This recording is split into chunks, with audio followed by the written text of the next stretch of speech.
Hello, and thank you everybody so much for tuning in to this session of Dump Dairy. I am so excited to be speaking with one of my favorite people, Dr. Ruby Lathon. And I want to go ahead and read her amazing bio just to, if you don't know about Dr. Ruby Lathon, which I would be really surprised if you don't, but if perchance you don't know about all her great work, I'll go ahead and tell you a little bit about her. Dr. Ruby Lathon is a certified holistic nutritionist and inspires with a powerful story of recovering from cancer through alternative treatment focused on a whole food plant-based diet.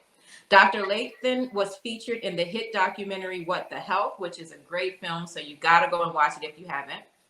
And she worked as a researcher and an award-winning engineer and now teaches others how to re-engineer their health and live disease-free.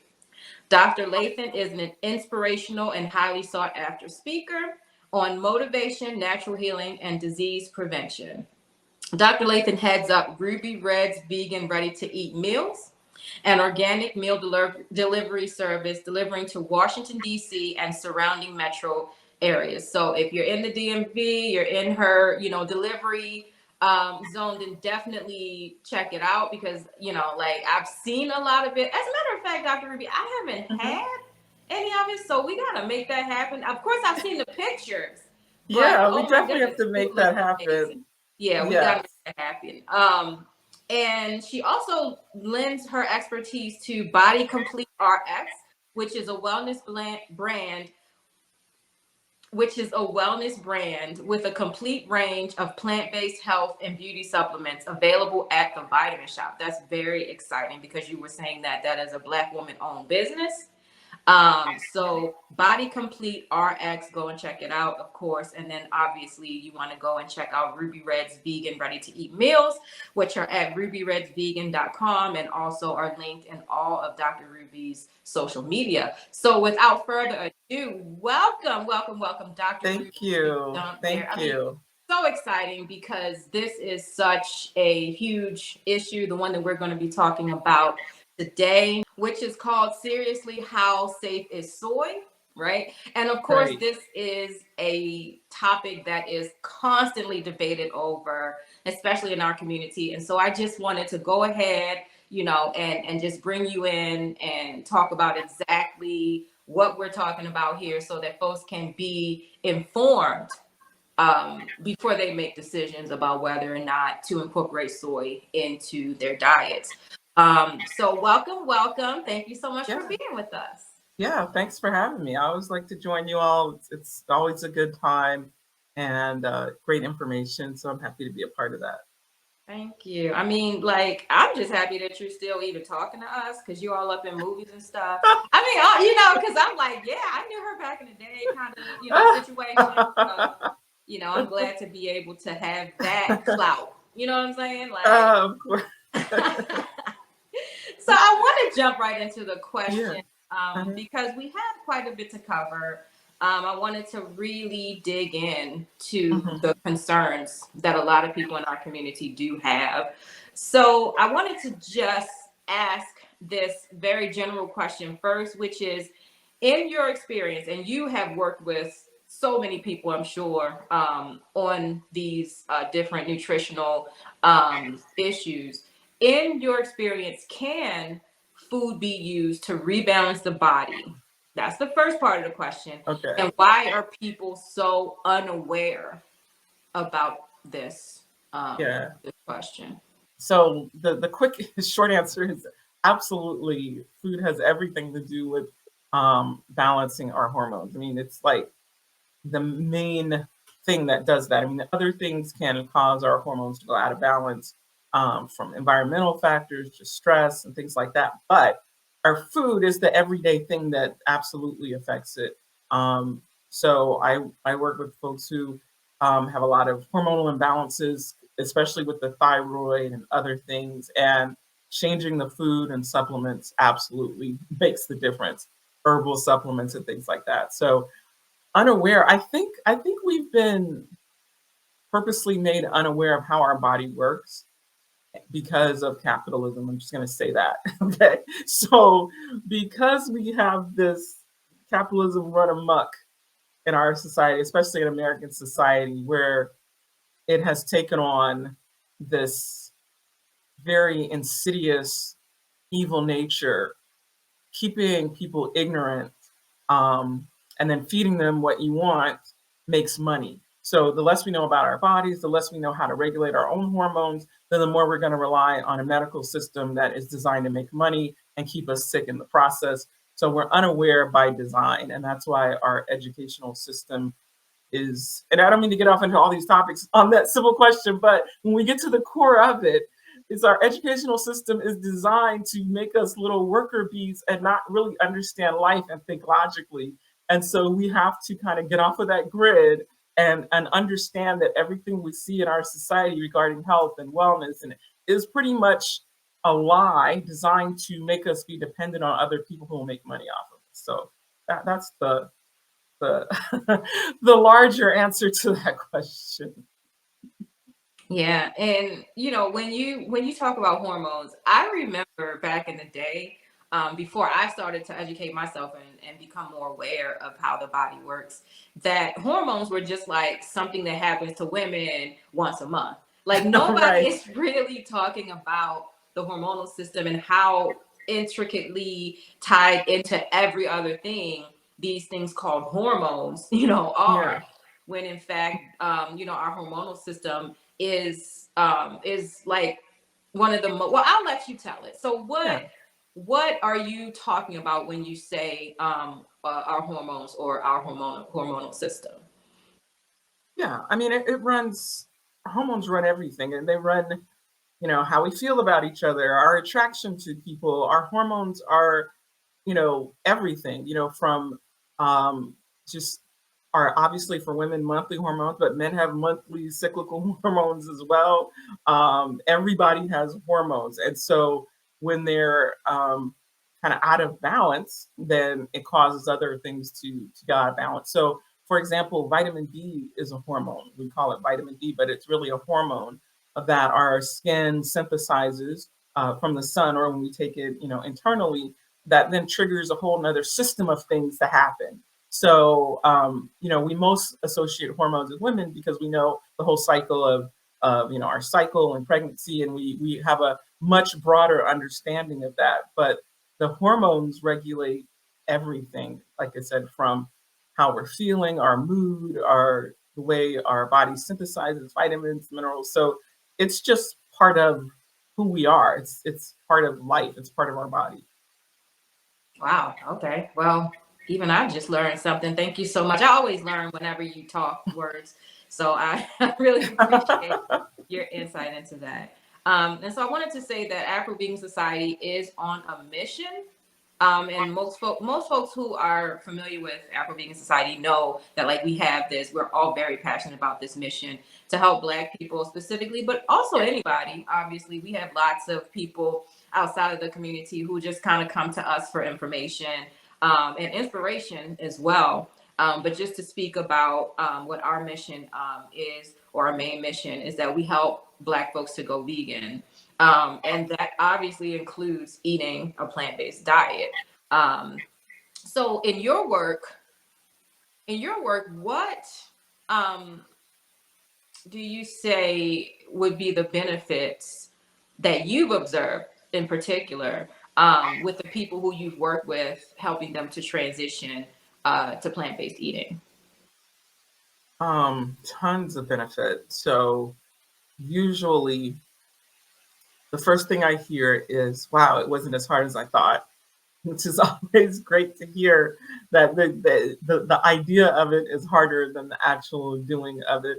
And then the next one is always energy, Mm. sleep, and clarity. It's just like they're sleeping better, they have more energy, and the fog like tends to lift.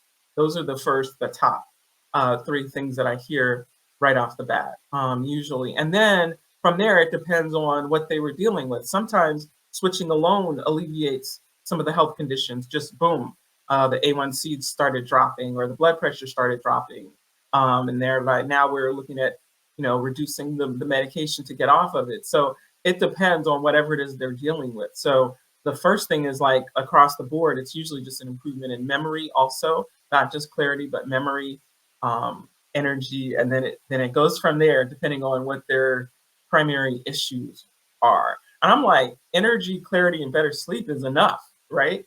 Like, but that's just like the starting point, and that's usually like 2 to 3 weeks in. Yes, yes, I can relate to that. I mean, just from my own personal experience, and I know that my experience is just anecdotal. But as you get into doing this work and you hear the same things over and over and over and over and over again, you can kind of draw some conclusions from that. And so I've experienced all the things that you're talking about myself, immediately upon like taking animal products out of my diet. I just had this surge of energy that I didn't even know how low my energy was until I had Right, all this energy. And then I was like, right, wow, is this how I was supposed to be feeling this whole exactly, time? exactly. And I didn't have issues with sleeping, but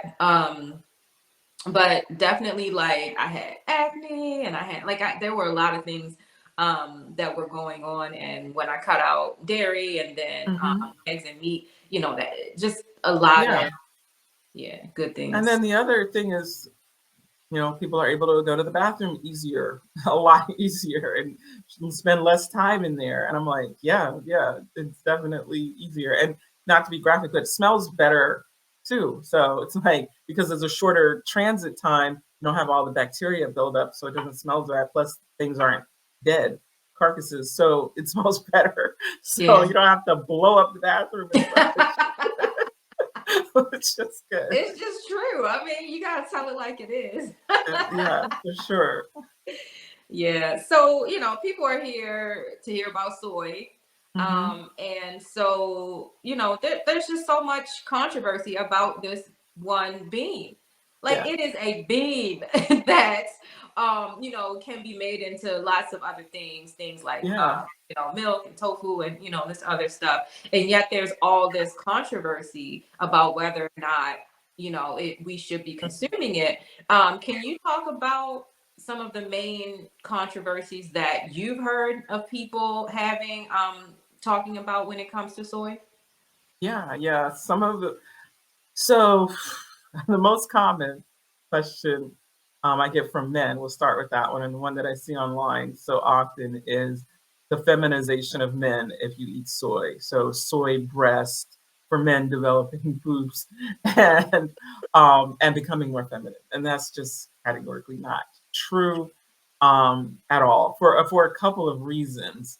We'll start with estrogen, and that's the main thing. So there's a misunderstanding, I would say, across the board of estrogen. The biggest thing that pops up that's comical to me is the men are going to be feminized. So, but then there's a whole other issue with estrogen, and we'll get into that a little bit later. About the health issues that people think that causes. But so because soy has estrogen, and we've been miseducated about estrogen, that men think that they don't have estrogen, they eat this estrogen, they're becoming more feminine because they associate estrogen with women.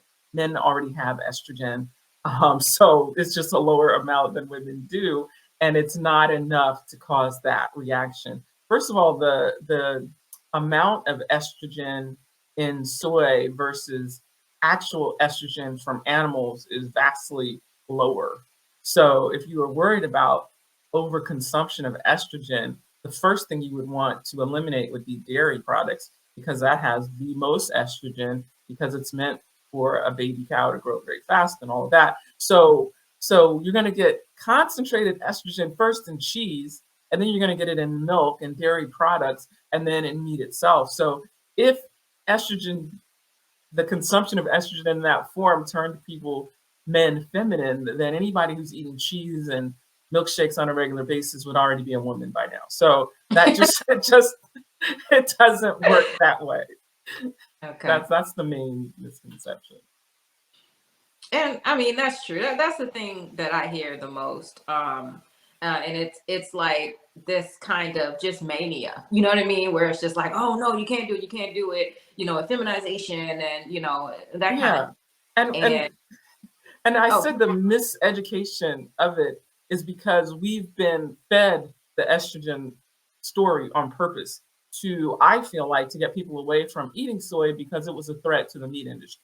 Because the mock meats that are made from soy do taste very good. So it's almost a threat because it's like, oh, I can replace it with this, and then it's taking up, market share. Whereas we have things like garbanzo beans or chickpeas and flax seeds that have a similar amount of soy estrogen as soybeans, but we don't hear about the big bad flaxseed because it's not a threat to the meat industry, right? It's not a Yeah. threat to dairy. We're not swapping, milk for soy milk, because soy milk was the first, plant milk on the market, really, that people were swapping, meat milk for, cow's milk for. So it's like it became a threat because not only could it replace, the dairy milk, it could also replace the meat and also have the same amount of protein. So it's such an easy swap that it was a threat. And so the meat industry, because they have lobbyists, and the dairy industry have lobbyists, so they put out misinformation and they lobby for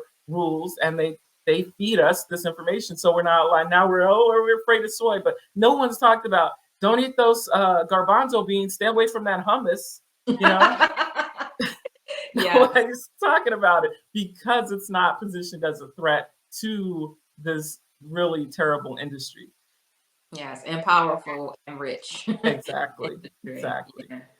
Um, so another thing that folks talk about is like conventional versus organic versus GMO. And as much I've done research into this stuff because I do want to be able to talk about and write about, GMOs and organic versus conventional, whether or not it's been sprayed with pesticides, Mhm. and that kind of thing. And I get kind of lost in the GMO world because like it's just so there's so much there, and there's so much to talk about, and there's also a lot of I would say there's a lot of misinformation as well, or just lack of information as well. Yeah. So I was wondering if you could just talk about like the Yeah. differences between conventionally grown versus organically grown versus GMO and non-GMO Right. soy. Sure. Sure. So um there's a lot. So most of the soy, I guess, grown in the US is conventionally grown, and mostly a lot of it is GMO, the majority of it. So conventional means that they're using pesticides to grow it. GMO means it's genetically modified and they're using pesticides, because part of the reason for genetically modifying it is so that it can withstand the pesticides that they're going to put on it, so that and it can still grow. So that's a big reason, so that it's more resistant to the pesticides and just weather in general. So usually if they're going to grow it conventionally, they're using GMO, and they can spray it with all this, Roundup and other things that are very toxic. So most of the soy that is grown is GMO, but most of that soy that is GMO is fed to farm animals. So if you're eating the cows and the chickens and all the other meats, you're getting that secondhand. Um, so for human consumption, I recommend organic soy that has not been, um, you know, sprayed with pesticides. So I would never use GMO, period. Now, there's some conventionally grown soy that is not GMO. It means it was just grown with pesticides, it wasn't genetically modified. That would be better. So it's like just on the spectrum of things, we don't want GMO, period. GMO is almost always also sprayed with pesticides because that's the whole point. Then there's conventional and organic, right? And that was before we introduced GMOs in the late 90s. All we had was conventional and organic, meaning you're going to grow it with pesticides and spray it, or you're just going to grow it naturally, like our grandparents used to do, just no pesticides and use natural ways to keep the bugs away. Obviously, the better of those is going to be the natural way, the organic way. You're not consuming pesticides. Um, Now, there is conventional non-GMO, meaning it was sprayed with pesticides, but it's not genetically modified. That would be better, but you're still getting some pesticides. So for human consumption, it would be best to go with organic. If it's organic, it's automatically not GMO and it has no pesticides. So there's just some levels to it. People tend to get a little confused about the conventional and the GMO. It's like, so there's 3 levels to this. The best would be the organic for human consumption. Then there's no pesticides on it, and there's not genetically modified, and there's plenty of soy available in the grocery stores that is both either non-GMO or organic. And that's the soy that I usually buy, like in the form of tofu or miso or anything like that. So if it says non-GMO, that doesn't mean it's organic. It just means it's not genetically modified. So you can consume soy, in the best way would be in its organic form. And then there's levels to the soy of how it's processed. So you have, very minimally processed would be like tofu, tempeh, um, soy milk.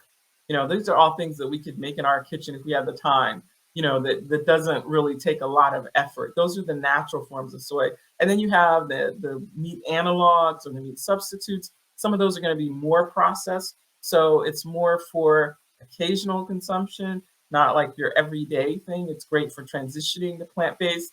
But I don't demonize those things because it's still way better than, mutilating an animal and eating it. So and the nutrients are still better, and your body is still able to assimilate that better than animal products. So it's something that you can use occasionally to keep you from like, oh gosh, I'm craving a burger. Sure, have the meat substitute that is maybe soy based, and you're still going to get quite a bit of nutrients and proteins and all that from that. So the best thing would be to go for organic soy in its more natural form. Yeah, I think one of the things that, well, there's lots of things that we are just not taught to think about by the food industry, and specifically like, animal agriculture. And it's like Mhm, there's this disconnect. So, mhm. being sprayed with pesticide, like that is literal poison.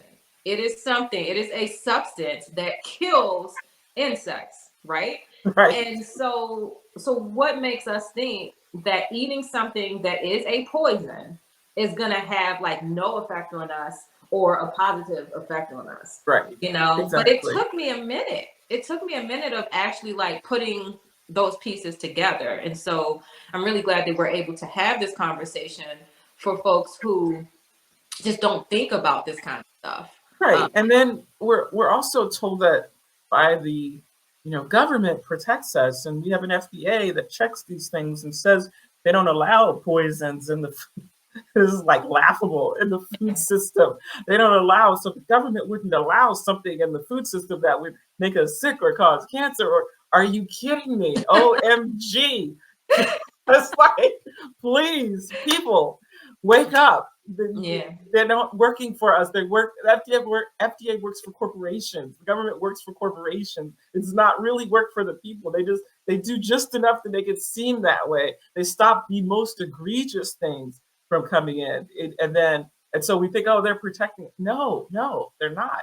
That's why you have to use your common sense and say, if it kills weeds and it kills insects, what is that doing to my body? But then you'll have the FDA and other organizations saying, oh, it's such a small amount that it has no effect. But if you eat a small amount in multiple foods every day for years, then it's not a small amount anymore now, is it?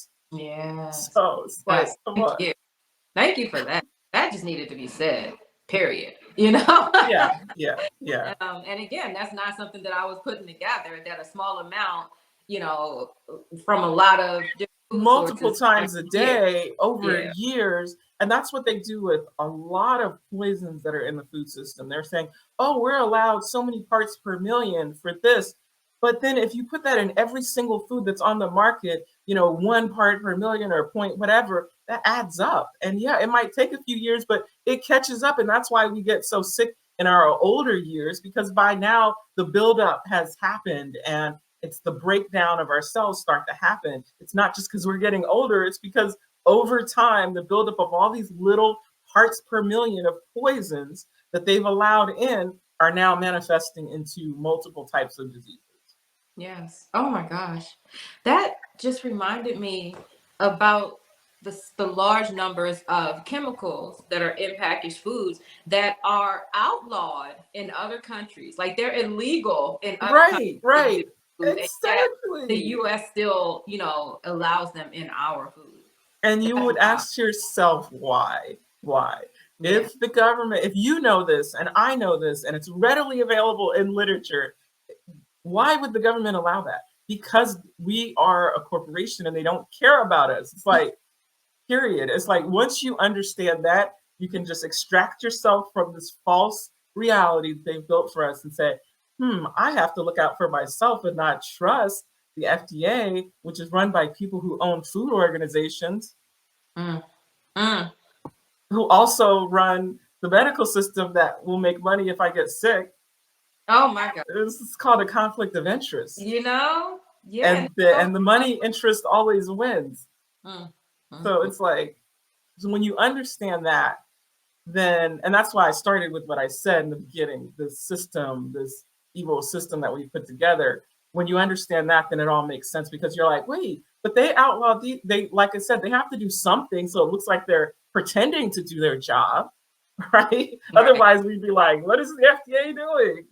Yeah. So that's the reason. And that's why we get so much false information fed to us, keep us in this loop of trust that is clearly, a farce. It just occurred to me to bring up is California is an interesting state Isn't it? because like if people really look at the packaging on a lot of this packaged food, it'll say that this chemical is known to be a carcinogen in the state of California, which means that somebody in California cares enough about their people to actually look at the research, the Right, studies that say, right. like for instance, red number 40, or polysorbate 10 or whatever causes cancer, because the information is out there. And Clear, that's the thing. clear. And the people in California have said you can't bring that into our state. And it's just like wild because like why is it in other states if California already has recognized this causes cancer and we're not going to allow it into our state? I 100% agree with you. It's like California is on the forefront of this with making progressive changes. It's so clear, and it should raise an alarm for everybody. Like, wait a minute, wait a minute. If they if they recognize this, but we continue on, like read Yeah. that and just like go on again because we have this false trust in an organization that doesn't work for us. It's like how HR doesn't work for you, it works for the company. That's Mhm. the same way the FDA doesn't work for you, it works for the corporations that own the government. It's the same thing. And so it's because what's crazy to me is that when you mention the foods that are outlawed in other countries and the chemicals but allowed here, those same companies make the food for those organizations in other countries. So you'll have like Heinz, for example, will make ketchup for the US and then make a clean version for the rest of the world or Europe or wherever else. So it's Yeah. like, and you have the capability. Why Yeah. are you killing us? Why Yeah. are you doing this? It's like they're like Americans are so dumb that we could get away with making the food cheaper and put the chemicals in it, and then we'll spend a tiny bit more and give the people who demand better the clean version and give the poison version to Americans because we own them and their information flow. And we have this illusion of freedom when they actually control the information flow and the news media and everything. It's like, please wake up, people, and Yeah. and just like learn how to care for your own body. Take it in your own hands and realize we've been fed so many lies, and we're just products of the system that we're like modern day slaves to the system. Not only do we work in it, but then we produce our actual bodies make them money by our wellness or our sickness. It's really grotesque. And that's the system we're living in. And we have to understand it. And we see that in years past when we see the experiments they've done on Black people and indigenous people and all of this. So we know the government has the capability to be evil as they have been in the past, but somehow in 2024 they turned over a new leaf and are like, oh no, we're caring for all of you now. It's No, like, not at no, absolutely not. it was a real wake up call because I went in I think 2018 or so. I went and I did a talk in London. Hmm. And just like go to the corner store, little grocer, and I wanted like a little sweet treat or something. And Hmm. so I always turn over a packet, even though Absolutely. I think that it's vegan, but I'll turn it over and I'll look at the ingredients anyway because I've learned that you turn it over and you look at the ingredients. Exactly. And I saw that the same little kind of like candy thing was colored with beetroot extract that in the States Exactly. was colored with an artificial color.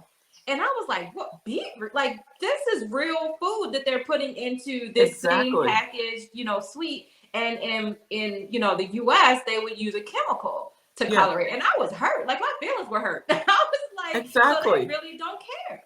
At They all. really They don't care. don't care. And it's like, because of the way that our system is structured, where we pay for our own health care and we bear the brunt of that, it's like it's okay if we put a little neurotoxin, which food coloring is, which will make you need a medication, which may cause you to have Alzheimer, which may cause you to have dementia, and then we can make money off of you through these medications, even though it makes your life absolutely miserable. Mm. It's like we're gonna make some more money off of you as you die. Whew. And the thing is, within certain communities of people, and like sometimes I am forced to be in areas, working in areas where people don't have access to this information. And they're like, oh, you're exaggerating, or oh, that's a conspiracy theory. Like I hear a lot of things about GMOs. GMOs are perfectly safe. There's nothing wrong with it. Whereas, like, there are actual studies. You don't even have to guess. You don't have to, wonder. Like, there are studies that will tell you straight up, like, these are the side effects of GMOs, right? And then Exactly. you can make your decision at that Right. point. Like, am I going to, Right. But and the reason that people are so like blinded to that is because they have this blind trust in the government. They're like, but if it was so bad, they wouldn't allow it. I'm like, that, and that's the mindset we have to break. That is just it's a lie. And not only that, it's like we know that GMOs were like introduced in the mid to late 90s, and we also see the weight, kind of where we're at an epidemic of, obesity epidemic starts to go up at the same time. In the 90s, a few people are overweight, big deal. But in like the 2000s, 2010s, it's like everybody is overweight who didn't even have these problems. And we're like, could it be related to genetically modified foods? Because we know when you introduce a toxin to your body, what your body tries to do is dilute it. So it's going to hold on to more fat and more fluid.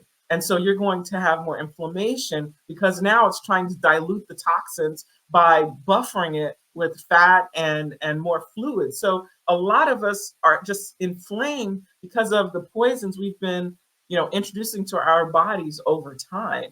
And it's like you don't think that our body recognizes this poison as like, oh, okay, now we need to hold on to a little more fluid, a little more fat to buffer this so it doesn't kill you.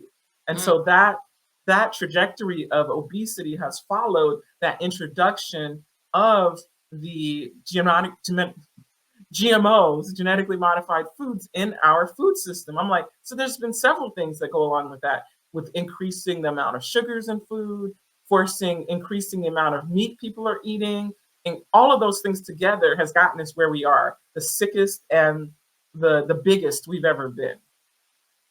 yeah, I had a thought about inflammation because I'm dealing with some of the effects of inflammation right now, and it's Mhm. not really so much the rest of my body as it is like a neurological issue. But I have learned a lot about the techniques that the body uses to try to protect itself from these outside chemicals and Yeah, toxins that are coming in, and the body sees it as a threat. a threat. Yeah, That's definitely it. And that's why people who like visit from other countries say, "Oh, I gained like 10 pounds in a few weeks in the US." And all of it's not, and they didn't change how they were eating. So it's not like they were over consuming calories. It's now they're holding water weight and other inflammatory things that are happening to buffer their body against the poisons. And then they go home and they lose it, you know. And so Yeah. it's like that's part of the issue here, you know. Yeah, and there's this whole movement to, and it, like, it's kind of, it's a conflict for me because I try to stay at the leading edge of like social justice issues. And so there is a body positivity movement that I think is a positive movement. So it says like you don't have any less value or worth if you're in a Right. big body, right? And that's Exactly, obviously exactly. true. It And is. but now you're getting into like nutrition, just straight up nutrition, understanding how the body works, understanding what the techniques that the body uses to protect itself, to heal itself, and so, I just want people to know, because as soon as you said obese, a lot of people tuned out because they're like, oh, that's a trigger word. Trigger I word, it's a know. word that means that you're fat phobic, or, Right. and so, at Afro-Vegan Yeah, and Society, we try to take all of those kinds of things into consideration, but we can't ignore nutrition. right. We can't, especially our community, because we have been targeted with like despicably and vilely and intentionally targeted with the worst possible foods. And it's for all the reasons that you say. It's to make money off of us, off of everybody, really. But like when you intentionally dump the worst of the worst possible foods into, poor, especially Black and brown communities, now we need to get to the bottom of it.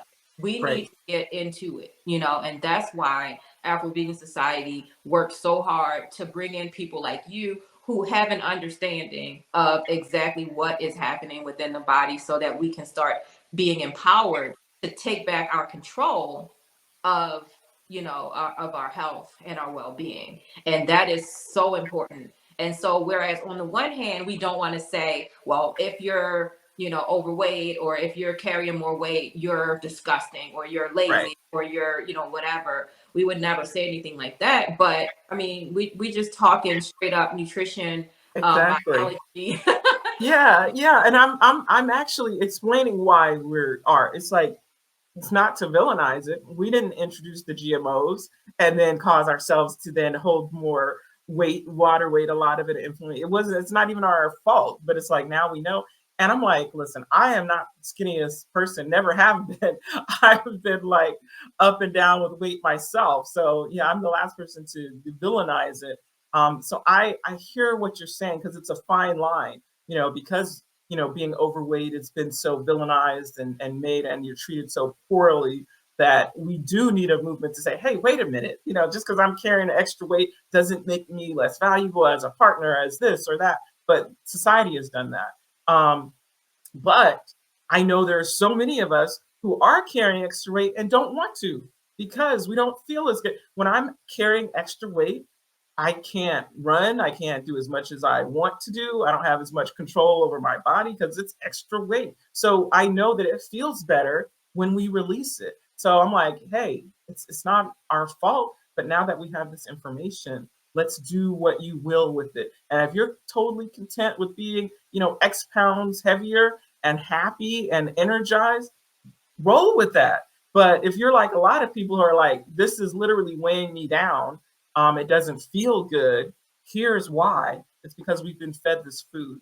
We've been fed these chemicals. And if we start, eating smarter and then breaking some of the addiction, again, they make food addictive on purpose to cause the extra weight.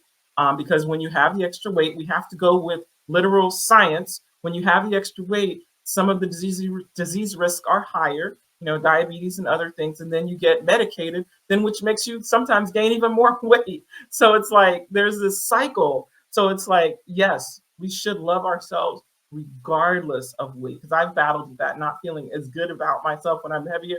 And I'm like, listen, come on. Okay, let's get a grip.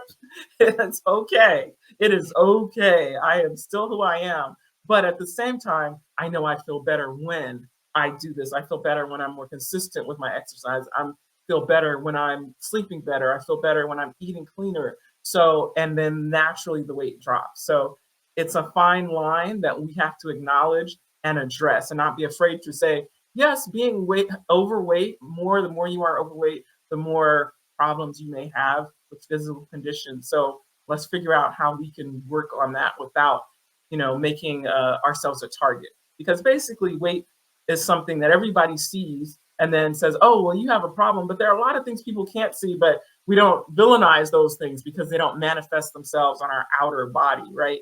And so we can have our little secret health issues and emotional issues that no one knows. But when you have the one that obviously shows up, then we're like bullies about it, which makes no sense at all. Yeah, absolutely. My weight goes up and down, constantly, Mhm. constantly. I sometimes I look back at photos from even just as recently as 10 years ago, as recently as Mhm. 5 years ago, and I feel like I was a different person because like my personality changes, the way I feel about myself changes, the way I feel about It the world does. changes, the Yeah. way I'm able to just function in the world changes. The way your confidence, it all, the way you walk in a room changes. And that's really because of societal norms that says when you're thinner, you're better. When you're thinner, you're more desirable. When you're thinner, this, that, and the other. And it really should just say, when you're thinner, you're healthier, and that's okay, that you're not always the healthiest, especially given that society has fed you stuff to make you unhealthy and overweight. So it's like if we can like separate the two, that our worthiness has nothing to do with our weight and our desirability doesn't either, then it's like, and then it's like, desirability, who cares? I'm desirable to myself, for starters. Let's Mm, start with that. And I'm loved unconditionally. Let's start with that. Then we can have a better way to navigate this whole weight and food thing, because usually a lot of people want to equate being overweight with lack of control. You just eat too much. And so that's why it's like, get control of yourself. And it's usually, that's not it. It's not that most people are just sitting there stuffing their faces. It's usually, there's so many layers to it. Sometimes there's an emotional component, there's a safety component, there's a food addiction component from the type of things that are in the food. There's so many layers to this, that to villainize people because we think they just lack control is ridiculous. Because that's, I work with so many people with the weight issues, and it's rarely, oh, I just stuff my face uncontrollably. And even if that was it, so what? But that's usually not it. There's usually an underlying reason for that, coupled with the toxic foods that we're taking in. yeah. And you brought up the addictions, the addictive nature of some foods, and this is about dairy, right? This is what we like to call anti dairy month, even though Mm-hmm. the dairy industry calls it dairy month. And dairy in and of itself has an addictive component. Can you speak to that? I mean, this is Yeah. we getting a little bit away from soy, And but it's we'll come still back to kind soy of. because there are some things on soy I want to touch on about the protective nature of it. But yes, the food, the cheese especially, and that's like, because most people say when I was like, yeah, we need to get off of dairy, they're like, oh, I don't drink milk. Okay, I'm like, great, that's starters. But when you talk about letting go of the cheese, it's like, oh gosh, and that's because of the emotional connection that we have to cheese for a couple of reasons. Marketing. They've made it glamorous to eat cheesy, stringy things. Oh, cheese. And they've made it culturally okay to overconsume cheese and to have it on everything. It's this it's old cultural, I'll eat a block of cheese. And so it's like the accepted norm that we're addicted to cheese. That's like, they have fed us that on purpose through marketing over and over and over, and the government has funded it. Okay, the government funds um, marketing of cheese and dairy products, ostensibly to help the dairy industry and the farmers and all this garbage. But so they actually fund our demise of eating all of this cheese. So there's the cultural norm that says it's okay. And that's a huge thing. When you have society saying this is okay to be addicted to this type of food and that's normal, then that frames how we then operate with it, right? So then you eat the cheese, and the cheese has casein in it. And that casein or casomorphine is it causes this emotional reaction because it triggers parts of the brain that make us attach to it. So we know that that hormone was in dairy products to make the baby cow attached to its mother so that it would keep feeding and survive. It's a survival mechanism. So the baby gets attached to the mother, wants to eat, it lives, it grows, on and on. When we take it, it triggers the part of our brain that causes us to be addicted to it, but we don't have a cow that we're attaching to. Now we're just addicted to eating it. And so it triggers that part of the brain that is similar to what is triggered when we eat drugs, when we take drugs, rather. So we know how addictive heroin is, right? We know that it's extremely hard to stop taking that. So if we're taking something that triggers on a milder scope that same area of the brain, then it's a similar addiction, which is why the thought of stopping it is like, what? I can't do that. And I felt the same way until I broke the addiction by stopping the consumption of it for at least about a month. And then it was like, then my brain cleared up and was like, okay, I could do this, but as long as you're eating just a little bit, because I thought, oh, I'll just cut back on it. But no, that's like cutting back on your heroin just a little bit, it's like you need to stop it altogether, period. And then it's like, oh, then your brain clears up and you realize, oh, this was like an addiction, and I actually don't even like it anymore that now that I've stopped the addiction to it. And so that's why there's that emotional connection to it, because society has created the emotional connection for us and made it like a wonderful, indulgent thing that we should do. And then we actually have a physical connection to it when we eat it because it triggers the addictive part of the brain. And because it's salt and fat together, that in itself is addictive because it triggers also that part of the brain, the dopamine receptors that are like, oh, this is good, So in nature, you don't see high fat, high salt, high sugar foods naturally like together. You just don't. And so when you put those together, which they realize this in the lab of making foods, that though that combination makes you just want it more and more and more, then they're like, oh, we can make more money because people can't stop. No, I can't have just one potato chip because it's engineered to make me want more because it's high fat, high salt, high calorie. So I want more and more, and it's empty. So I'll never get full because there's not enough nutrients in it. There's no protein in it. There's not enough to make me want to stop. So it's like they engineered the food in that way to make us keep eating it, and then giving us the societal cues to say that's okay, and then feed us the negative imagery that, oh, now you're fat, you're bad, and you're evil. So now you feel guilty. Now go take some Zoloft to feel better in the meantime. So it's like, it is literally a system designed to make more money by whatever means necessary. And that's why we are where we are. Whew. Yes, I years and years ago, I was introduced to this book called Salt, Sugar, Fat. How the food giants hooked us. Yeah. And I thought that it was a very insightful book. It wasn't in any way about plant-based eating or anything like that. It literally was just like this trio of chemicals, right? Just will immediately hook. Yeah, exactly. And that's why people are so addicted to meat, because they don't give you a unseasoned, unless you cook it that way, they don't give you an unseasoned piece of meat without the salt and the fat. So when you're eating your barbecue chicken, it's got the fat, it's got the salt, and it's got the sugar. So you are going to be attached to that food when you're eating the ribs and this and that. It has that component. And even when it's not sweet, your taste buds are so far off from what's sweet, you don't even taste the sugar that's in a savory food. So you're eating your fried chicken, and you're like, oh, this isn't, sugar.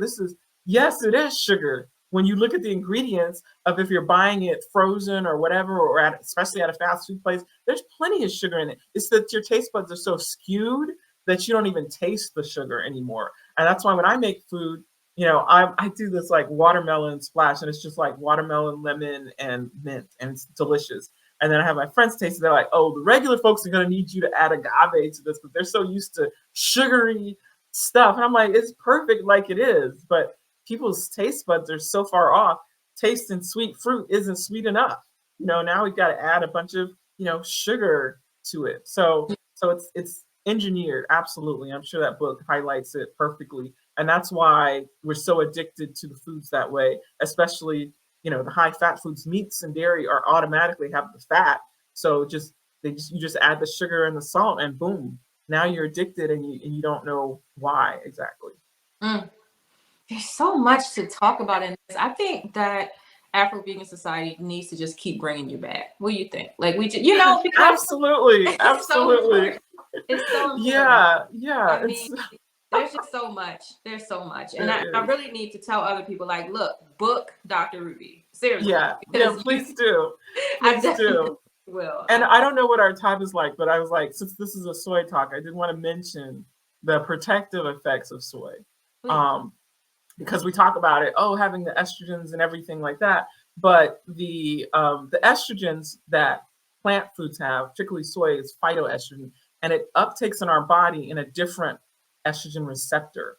Not only that, but it blocks the uptake of the animal estrogen that causes the growth of cancer. So we know that estrogen can be a food for cancer, especially for things like breast cancer, right? So usually, when you have breast cancer, they want you to take things that block estrogen, right? Estrogen blockers. Soy actually performs better than those estrogen blockers because it blocks the uptake of the animal estrogen, which would actually feed the cancer. The phytoestrogens in that case are protective against many hormonally based cancers. So we're looking at breast cancer, prostate cancer, those kind of things that are dependent on those hormones in our body. So it's like not only will it not cause you to grow breasts or be feminized or extra feminine, it actually will protect you from many cancers and many other things in the body. So it's so that it has the same type of estrogen that flax seeds are. They've done studies that show people eat like a tablespoon of flax seeds a day, flax oil, have a better survival rate. So if you're like a breast cancer survivor, you want to be eating some form of phytoestrogen. So that would be either in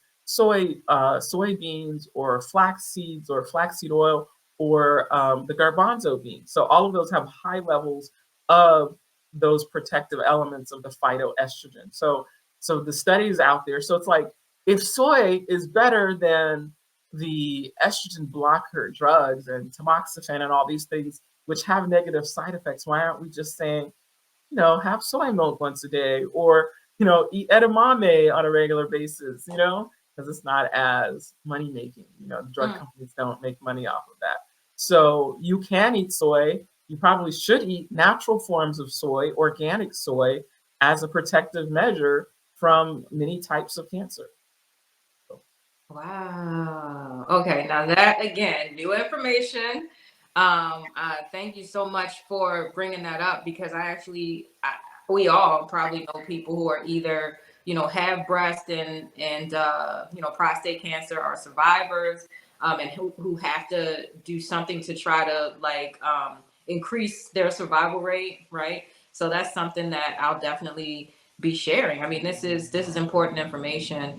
Absolutely. Also, Big Soy needs to step up. You know what I'm saying? Like if we got all this information, I you know they should be singing this from the mountaintops. How protect? seriously. It's like we're just getting beat up. So it just gets beat up in the media, and people will argue you down, especially the people who think they know what estrogen is. And they'll argue. I'm like, have you really read the articles? Like I have. Have you done the actual? Have you read the journal articles and synthesized that information? Because it's right there. And not only that, there are places that you can actually look it up that breaks it down for you. Like I love Dr. Greger's nutritionfacts.org, that if you don't have the fortitude to break down the articles, you can listen to his clips that break it down for you. It's like the information is out there. It's like let's not get so in our little, huts and think we know everything. When you actually haven't done the research, you're just regurgitating what somebody else said who's actually wrong.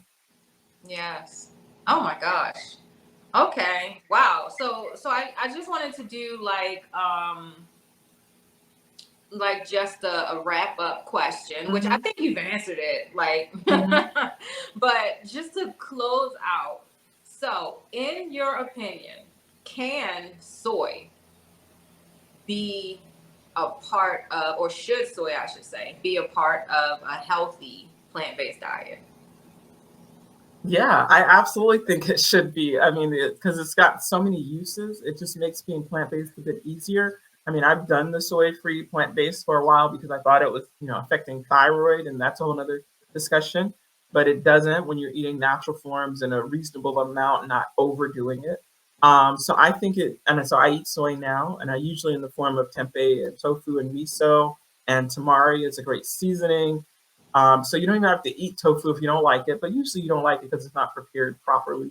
Mhm. So there's so many ways to make it. So I think it's an integral part of a plant-based diet. It doesn't have to be, but I think it's great because of its not only because its protective nature, but its versatility is like unmatched by any other being out there. So I think it should be a part of it because it's easy. It's if you want it in its most natural form, it's edamame, or the whole soybean itself, and then you move up from there. So absolutely, it's great, and there are many ways to make it taste good, and it's high in protein, so it helps you meet those protein needs, especially for people who feel like they need more protein. It hits that marker. So yeah, I think it's a great food, and I think that's probably why it's been villainized so much. Yeah. Yeah, I mean, I love me some edamame. I didn't even know what Mhm. edamame was until like, I mean, the last few years, and I'm just like, oh my gosh, like this is delicious. I Right. only use, I mean, mostly use tamari for seasoning. I don't really use miso that much because I think I just don't know how. So Yeah. if you got some recipe I recommendations, do. I do. Yep. okay. Yeah, I mean, soy is where it's at. I'm a big fan, and I don't eat soy every single day, but when I do, I go for the organic, non-GMO kind. Right. So thank you for speaking to that, and I mean, just thank you for being here. Thank you for. I mean, y'all, listen, y'all don't even know how supportive Dr. Ruby Lathan has been to Afro-Vegan Society, to Vegan Soul Fest, to like all of my work. You one of the day ones, like you've been there since the beginning, and just Yeah. like so humble and so gracious and just so wonderful. I don't know, we need You. to tell you that every day. Just every day somebody needs to tell you that you're wonderful. I'm so serious, like I mean it. You've been just, I don't know, you really have been wonderful to us, and I thank you so much for coming here again and being a part of this program. Right. Well, thank you. And I love you guys. And likewise, you guys have been supportive of me, and I appreciate that and the work that's being done. There's so much to be done. There's so much education to be had, So I am fully dedicated. I enjoy sharing the information and helping people wake up to the realities and let them know you don't have to feel helpless. We can, we can bring the system down one meal at a time Mm, and reclaim our health and not be prey to their evil plans. So yeah, we, yeah. we can we can stop this. Yeah. Yes, yes, yes. This is Dr. Ruby Lathan. Go and check out Ruby Red's Vegan, and we're gonna have that up on our website. The link to your page, all the information will be there. Go and check out the social media. Like get into the meal service if you're lucky enough to be in this area. And I mean, just dump dairy. We do dump dairy every year. It's a service to our community specifically because we have so many issues with dairy, lactose intolerance, pain, misery, and to show people that there are alternatives to consuming dairy. So thank you so much, Dr. Ruby, and thank you for the folks who have tuned in. And see you at the next All session. right. All right. Sounds good. Thank you. Thanks so much for watching. To learn more about how to remove dairy from your diet, download our free Dairy-Free Living Guide today.